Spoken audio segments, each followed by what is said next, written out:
இந்த மாதம் ஒவ்வொரு ஆண்டவருடைய பிள்ளைகளுக்கும் கர்த்தர் வாக்கு கொடுக்கிறார். வாக்கு தத்தங்கள் எல்லாம் இயேசு கிறிஸ்துவுக்குள் ஆம் என்றும் ஆமென் என்றும் இருக்கிறது. இந்த மாதம் எஸ், உங்களுக்கு எதிராக இருக்கிற அத்தனை நோவையும் கர்த்தர் இந்த மாதம் எஸ் அப்படின்னு மாற்ற போகிறார்.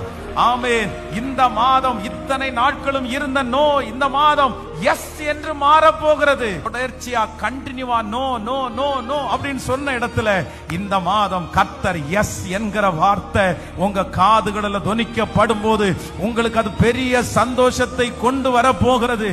எல்லாருக்கும் நோ என்று சொல்லப்பட்ட அந்த இடத்துல உங்களுக்கு இந்த மாதம் எஸ் என்று ஒரு வாசல் உங்களுக்காய் திறக்கப்படுகிறது. நீங்க பிரயாசப்பட்டும் நோ அப்படின்னு சொல்லி இத்தனை நாட்கள் இழந்தது இந்த மாதம் எஸ் என்று கூட்டாளிகளை வர வைக்கிற அளவிற்கு, பக்கத்தில் இருக்கிறவர்களை நிரப்புகிற அளவிற்கு கர்த்தர் செய்ய போகிறார்.